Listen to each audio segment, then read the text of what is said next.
ব্লিঙ্কিটে করেছিলাম অর্ডার,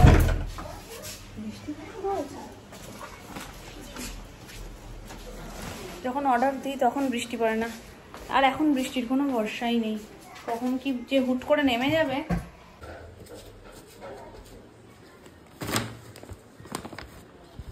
মামুনি আগে গিয়ে ব্যাগটাকে ছড়িয়েছে। ব্যাগটা কোথায় রাখলে? তো টুকটাক জিনিসপত্রগুলোই আনার ছিল, এই যেমন হ্যাঁ হ্যাঁ বলতেই ভুলে গেছি। যাক ভালোই হয়েছে ভুলে গেছো।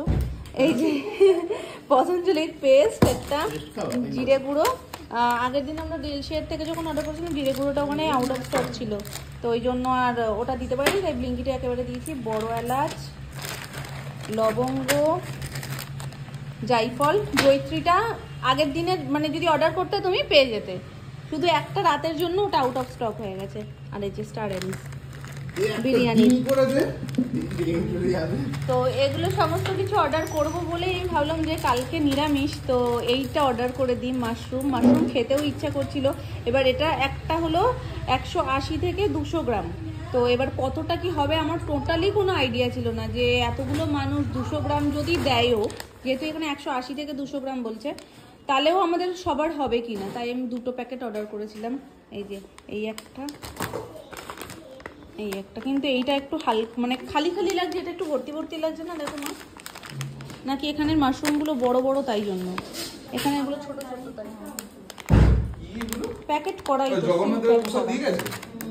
গুড মর্নিং এভরিওয়ান, কেমন আছো সবাই? আইও সবাই খুব ভালো আছো, সুস্থ আছো। আজকে ক্রিম মাখতে মাখতে গুড মর্নিং বলছি, মর্নিংটা একদম অন্যরকম লাগছে। এই জাস্ট আমি সোনাই দুজনেই স্নান করে এলাম, সোনাইকে আগে স্নান করিয়ে আমি স্নান টান করে, ও মা একটা কাঠবিড়ালিটা দেখো, দেখতে পেয়েছো? দৌড়াচ্ছি। এখন কাঠবিড়ালি তো সেরকম দেখা যায় না, তবে আমাদের ছাদে গেলে মাঝে সাঝেই আমি দেখতে পাই, আর ওদের দৌড়ানোটা আমার এত ভালো লাগে, বিশেষ করে তারের উপর দিয়ে যে টুটি করে যায় না, হেভি লাগে দেখতে। যাই হোক, আজকেও প্রচুর জিনিসপত্র ছিল, যেগুলো ধোয়াধুয়ি ছিল সেগুলো সব ধুয়ে বড় ঘরের দড়িতেই মেলে দিয়েছি, কারণ ছাদে দিয়েও আজকে খুব একটা সুবিধা হবে না, সকাল থেকেই রোদ থোদ নেই সেরকম, আর নিচে কাজের মধ্যে থাকলে না বৃষ্টি পড়লে বোঝা যায় না, যখন বোঝা যায় তখন আলটিমেট বুঝেও লাভ হয় না, অর্ধেক যায় ভিজে, তারপরে নিজেরা স্নান করে জামাকাপড় তুলতে হয় এইরকম, মানে ওই জামাকাপড় পুরো ছাদে ক্লিপ দিয়ে আটকানো থাকে, একটা একটা করে ক্লিপ খোলো রে, তারপরে জামাকাপড় তোলো রে, তার মধ্যে অর্ধ স্নান হয়ে যায়, তাই সব এখানেই ধুয়ে ঠুয়ে মেলে দিয়েছি। কাল রাত্রিবেলা মাশরুমটা অর্ডার করেছিলাম, তো ভেবেছিলাম রাত্রিবেলা কেটে রাখবো, মোচার মতন অনেকটা, মামি বললো না এগুলো শুকিয়ে জিনিস রাত্রিবেলা কেটে রেখো না, কালকেই দিনের বেলা কেটো, তো তখন নিয়ে ওই কন্টেনার অবস্থাতেই ফ্রিজে রেখে দিয়েছিলাম।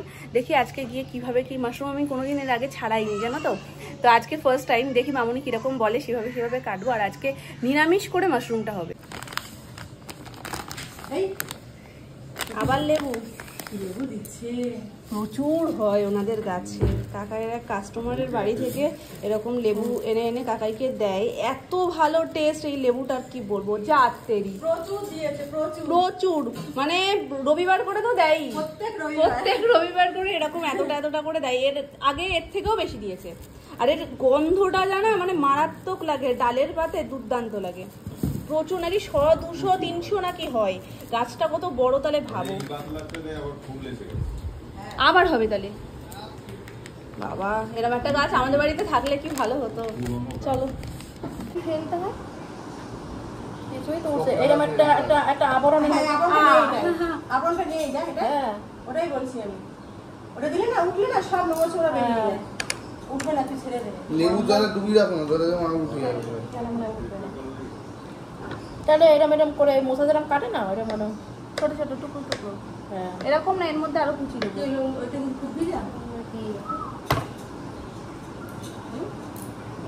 কি ফেলতে হয়, এই কালোটা ফেলে আমি কুচিয়ে দিই, হ্যাঁ ওরকম হলে কালোটা ফেলে দাও, কেন এত এরকম ওই যে আনতো কাকা বলো না, সাদা কত বড়, সে বড় বড় আনতো, মানে হাই দেখি কি হয় পরিস্থিতি, সবাই ভুলে গেছে আসলে মাশরুম তো সেরকম সচরাচর হয় না, এই পর্দা দেখো তো, দেখো এখানে একটা পর্দা আছে, হ্যাঁ ওটাও ফেলে, ওরা দিওয়ালি তো ফেলে বাকি সব কি নরম, হ্যাঁ ঠাসা, সলিড টাইপের পাওয়া যাচ্ছে, ঠাসা বলেই দেখো না ওয়েটটা বেশি।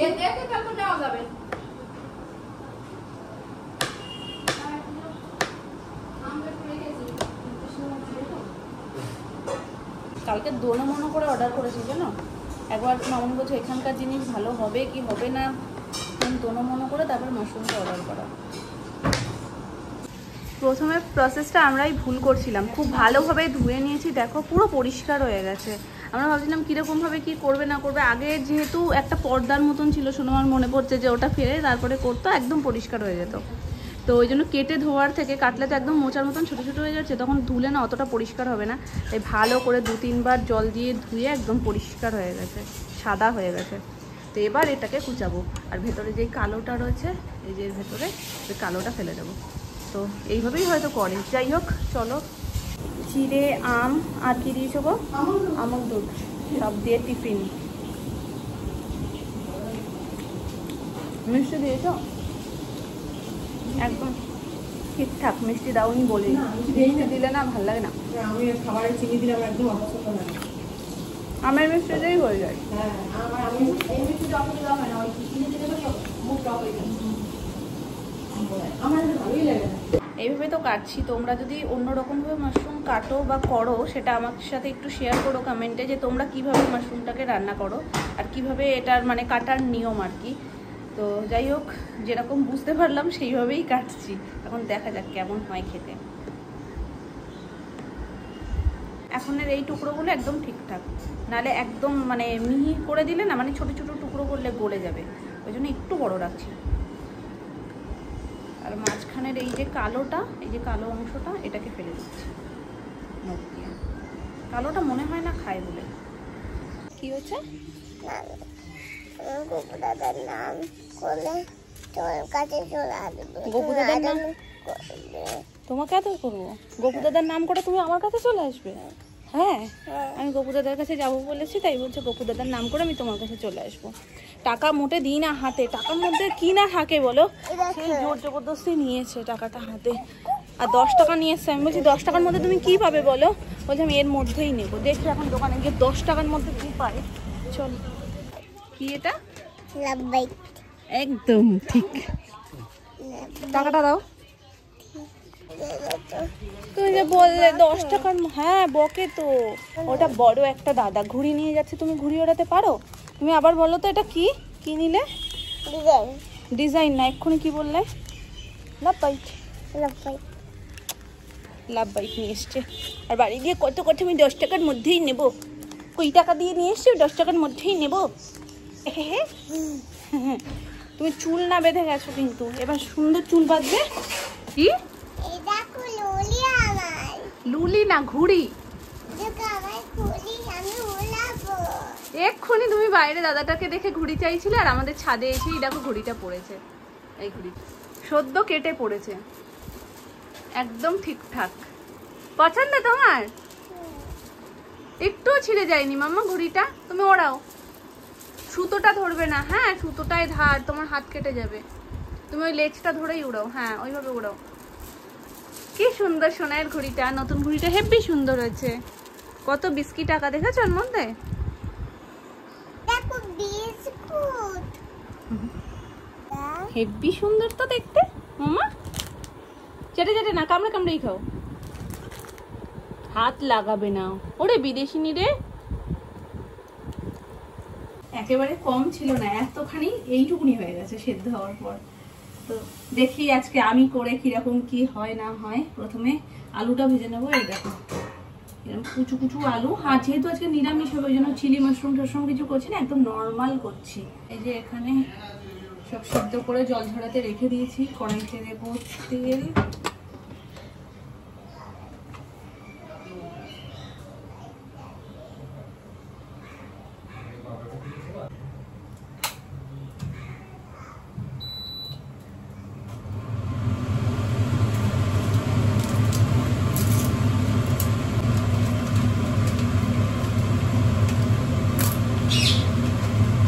ফোড়নে দিচ্ছি একটা শুকনো লঙ্কা, যেটাকে হাফ করে নিয়েছি, তেজপাতাটাকেও মাঝখান থেকে ফেলে নিয়েছি, আর ছোটো এলাচ, বড় এলাচ, ছোটো এলাচ 2টো আর বড় এলাচ 1টা, আর লবঙ্গ, আর ছোটো টুকরো 2টো দারচিনি। তেল গরম হয়ে গেছে।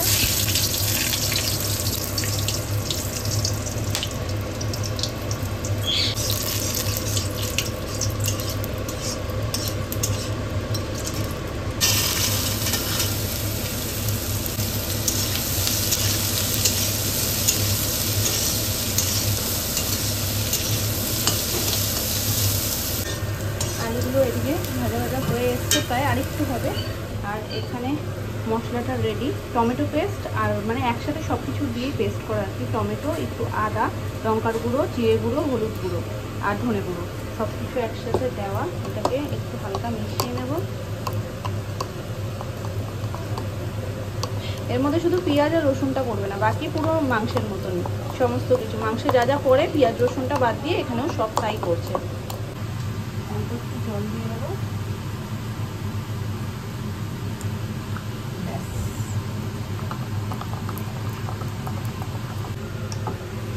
আলুটা ভেজে হালকা ব্রাউন ব্রাউন হয়ে আসলে রেডি করে রাখা মশলা।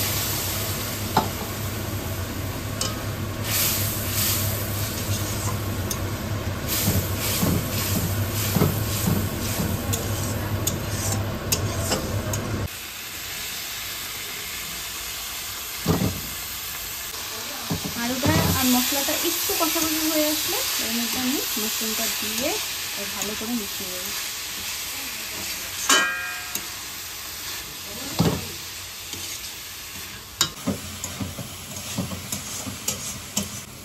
দুটো মিলে খুব ভালোভাবে একটু কষে আসলে আমি দিয়ে দেবো জল। তো আমি তো এইভাবেই করছি জিনিসটা। তোমরা অবশ্যই বলো যে তোমরা কীভাবে মাশরুমটা রান্না করো আর কীভাবে কী কাটো, আর এই কাটাগুলো ঠিক হলো কি না। তো যাই হোক, দেখা যাক এইভাবে করে কীরকম লাগে খেতে। মেনলি মোচা যেমন হয় না, সেরকমভাবেই হচ্ছে। মোচাও ঠিক এইভাবে নিরামিষ করেই হয়। আরেকটু দেবো জল। এবার জাস্ট নাড়িয়ে চাড়িয়ে একটু ভালোভাবে টেনে যাবে, মাখো মাখো হলে নামিয়ে দেবো। মাঝে দিয়ে দিয়েছিলাম একটু স্বাদ মতো নুন মিষ্টি, আর এখন নামানোর আগে ঘি আর গরম মশলা দিয়ে ব্যাপারটা নামিয়ে দেবো। ঘি দিয়ে দিয়েছি, গরম মশলা পড়ে গেছে। এটা একটু মুখে দিয়ে দেখো না। রান্না কমপ্লিট, এবার ঢাকা থাক। ওবেলার রান্না খাওয়া সবই হয়ে গেছে। এটা ওবেলার তরকারির মতন ভাবেই সবাই খাবে, তো সেই জন্যই এখন করে রাখা। নাহলে রাত্রিবেলায় এই মানে কোনো রান্না বান্নার হ্যাপা থাকলেই আর লুডো খেলতে বসা হয় না একটু। তো অনেক দিন হয়ে গেছে মামনি সোনা আমি তিনজন মিলে লুডো খেলতে বসি না। তো রাতের একদান হয়, কিন্তু ওই সন্ধেবেলার একদান আর হয় না। তো সেই জন্যই এখন করে রাখা। তো এইরকমভাবে তো আমি করেছি, দেখতে তো ভালো লাগছে। এখন দেখি খেয়ে কেমন লাগে।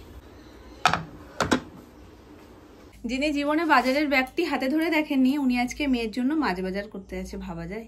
তো আমাদের নিরামিষের দিন ওবেলা তো নিরামিষ দিয়েই চলেছে, কিন্তু এবেলাটি আর চলবে না সোনাইয়ের। তো সেই জন্যই ওর জন্য মাছ আনতে যাচ্ছি। আর এরকম হলে বাপি নিয়ে এসে দেয়, বিকালবেলায় যখন বাপি বেরোয় তখন বাপি একেবারে নিয়ে আসে। তো আজকাল বাপিকে না আমার বলতেই মনে নেই, যার কারণে এখন আমি যাচ্ছি। আর দূর না বেশি, ওই জন্যই কাছে যাচ্ছি। সেও সোনাইয়ের পাড়ার দাদানি হয়।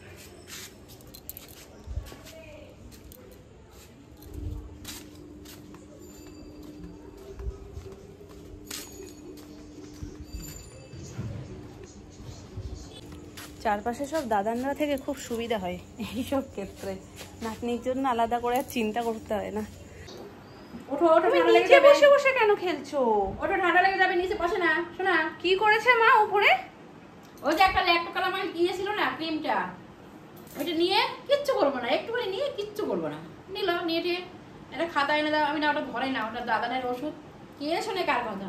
ঢেলে দুবার করে ওখানে ঢেলেছে, নিচে ঢেলেছে, দিয়ে দিয়ে সরি নাম না। আমি বলেছি তো আমি আর কথা বলবো না, তুমি বাজে হয়ে গেছো, কথা শানবি। এবার এরকম হাত কান ধরেছি, নাম না কান ধরেছি, এই দেখো সরি সরি। আবার এরকম করেছে, ভুল হয়ে গেছে, আর কোনোদিন করবো না। তারপর বলেছে সারাদিন তোমার পা ধরে থাকবো। সর্বনাশ, এত কথা বলতে শিখে গেছো? শিখেছে কে? তাই এগুলো কোথা দিয়ে শিখেছো? সারাদিন তোমার পা ধরে থাকবো, কোথা দিয়ে শিখেছো?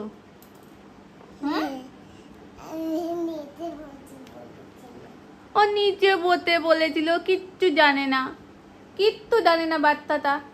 এই দুটো বস্তুই কিন্ডার জয়ের। এটার প্রতি কোনো ইন্টারেস্টই নেই আমার, তবে এটার প্রতি ভীষণ ইন্টারেস্ট।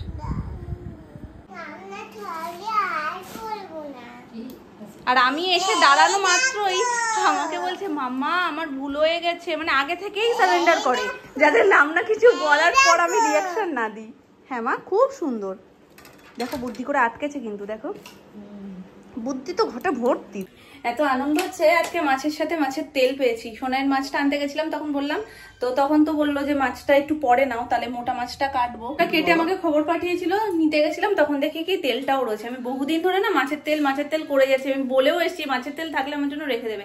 এখন সবাই মাছের তেল প্রেমী এত হয়ে গেছে, আগে মাছ কাটার পর তেলটা থাকতো, এখন আর কোথাও নেই, বলে রাখতেই পারছি না। মাছ কাটার সাথে সাথে আগে বলছে তেলটা কিন্তু নেবো। তো আজকে যেহেতু ওই পেটিটাই আমি নিয়েছি, যার কারণে তেলটা ছিল, তেলটা নিয়ে এসেছি। মাশরুমটা খেতে সত্যিই খুব ভালো হয়েছিল, তবে একটা জিনিস যেটা আমরা ভুল করে ফেলেছি সেটা কি জানো, মামুনি মশলার মধ্যে নুনটা দিয়েছিল, সেটা আমি বুঝতে পারিনি, কারণ ওপর থেকে দেখে বোঝা যাচ্ছিল না। মশলাটা মামুনি যখন ঢেলেছিল ওর মধ্যে নুনটাও দিয়ে দিয়েছিল। আর আমিও ওই মানে যখন রান্না করেছি তখন আমি নুন দিয়েছি স্বাভাবিকভাবে, যে নুন দেওয়া ছিল না তো নুন দিয়েছি, একটু মিষ্টি দিয়েছি। তো তোমাদেরকে বললাম পরে একটু নুন দিয়েছি মিষ্টি দিয়েছি। এবার কি হয়েছে, মামুনি দিয়েছে আমি দিয়েছি, দুজন মিলে দিয়েছি বলে মানে নুনের পরিমাণটা একটু বেশি হয়ে গেছে, যেটা ভাত দিয়ে মাখলে বোঝা যাচ্ছিল না, যে ভাত দিয়ে মাখলে অ্যাডজাস্ট হয়ে যাচ্ছিল, কিন্তু রুটি দিয়ে খাওয়ার সময় একটু মুখে লাগছিল নুনটা। ওই জন্য বলছি যে এমনি খেতে এত সুন্দর হয়েছে, কিন্তু শেষ রক্ষাটুকু ওই জায়গায় গিয়ে আটকে গেল। তো এমনি খুব ভালো হয়েছিল খেতে, তবে পরের বার মাথায় রাখবো যে আগে দিয়ে জিজ্ঞেস করবো। আমি না দেওয়া ঠেওয়ার পরে তখন মামুনিকে বলছি তুমি মশলায় নুন দাওনি তো, আমার দিকে তাকিয়ে বলছে কি মনে হয় দিয়েছি, সেটাও শিওর ছিল না। তারপর চেখে দেখলাম যখন নুন বেশি, তখন বুঝলাম যে হ্যাঁ ডবল নুন পড়েছে। তবে এরপর যবে ট্রাই করবো তবে চিলি মাশরুমটা ট্রাই করবো, ওটাও বেশ ভালো হবে আশা করছি। আবার বৃষ্টি নেমেছে, এইভাবে দেখাচ্ছি কেন জানো, এই লাইটটা পড়লে না আর কিচ্ছু দেখা যায় না। তবে একটু আগে আরো জোরে বৃষ্টি পড়ছিল, এখন একটু কমেছে, কিন্তু সারা রাতই মনে হয় আজকে বৃষ্টি হবে।